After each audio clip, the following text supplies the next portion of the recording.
好，接下来开箱呢是我们一个老朋友，就是这个 Taotronic 这一款是 Taotronic Dual Free Pro， 是去年的 Dual Free Plus 的升级款。因为去年的 Dual Free Plus 卖得超好，那今年他们就顺势推出了这个 Dual Free Pro， 哇，超级难念的名字。然后这款跟去年相比，就是多了一个叫做智慧通透环境音的部分，就是多了环境音的功能。那我们就来看一下说这一款 Dual Free Pro 是不是这么 Pro 吧？然后在开箱这个 Taotronic 的产品的时候，开箱过这么多款了，那没有意外的话，它应该是侧开的开箱，然后里面应该要有一个人在里面，可能是男的，也有可能女的，但好像男的居多，印象中可能是男的啦。通常好像都会戴墨镜。大家看了，我靠，现在是一个没有戴墨镜的男生，然后是一个老外啊，是一个小帅哥，感觉蛮瘦的运动型男。然后这边的话就写一个 Less Noise More You， 就是一个他们的 slogan 吧。然后这边打开就会看到是一个他们的充电仓和一个配件。我们先把东西拿出来吧，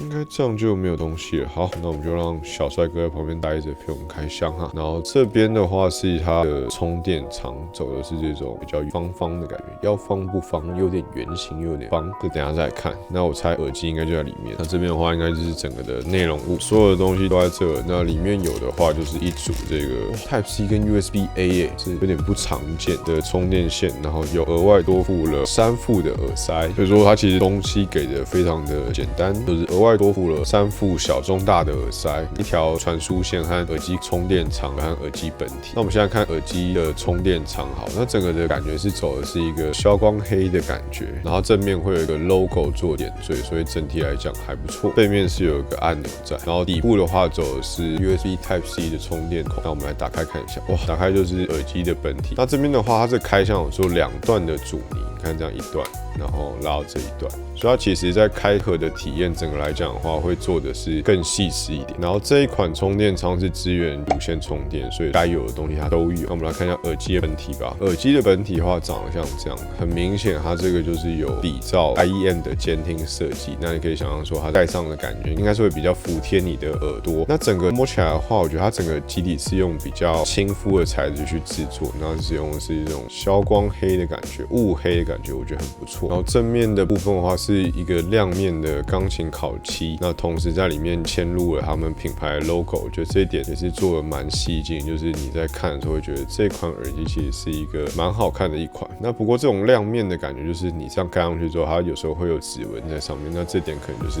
会需要比较长时间的擦拭。好，那我们来讲到这款耳机的规格吧。这款耳机的规格支援是 QCC 3020的晶片，那音频解码部分走的是 ATPX、SBC 跟 AAC， 那它有支援 CVC 8.0的4麦克风通话降噪，左右各2个收音麦克风。那续航力的部分的话，单次使用是来到7个小时，那搭配充电上可以来到24小时的续航。那防水等级是 IPX4。好，那我就来体验这款耳机，体验一阵子之后再跟大家讲一下我的使用心得吧。那我们就改天见啦。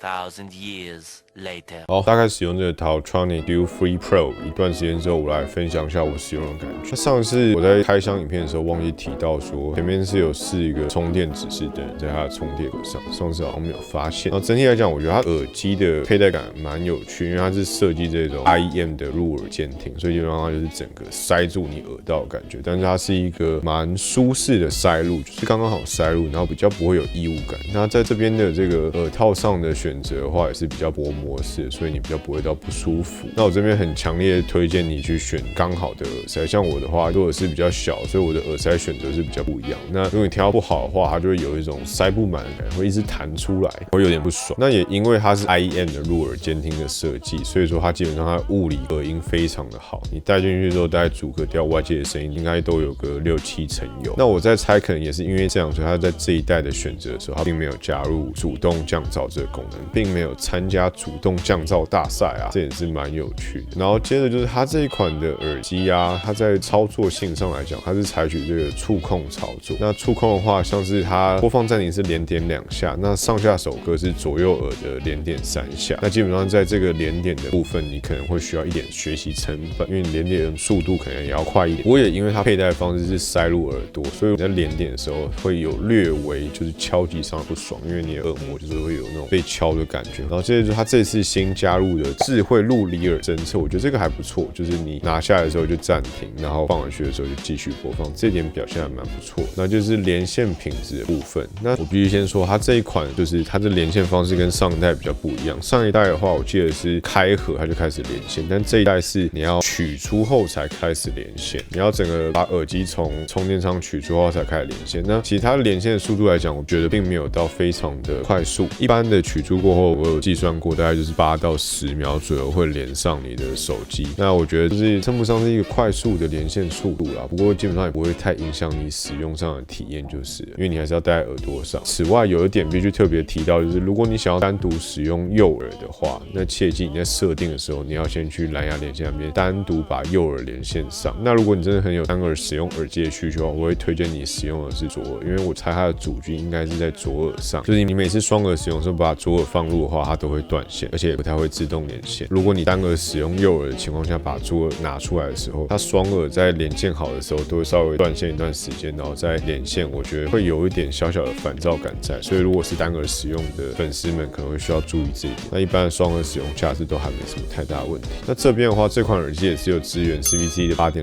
的通话降噪。那这边我有实际录制一段声音，让大家听一下它声音的表现是如何。好，那我现在测试看这款 Do3 Pro 的通话收音，然后人在一个蛮嘈杂的大马路旁边，那可以听看说这样的收音是不是听得清楚，然后是不是听得清晰了。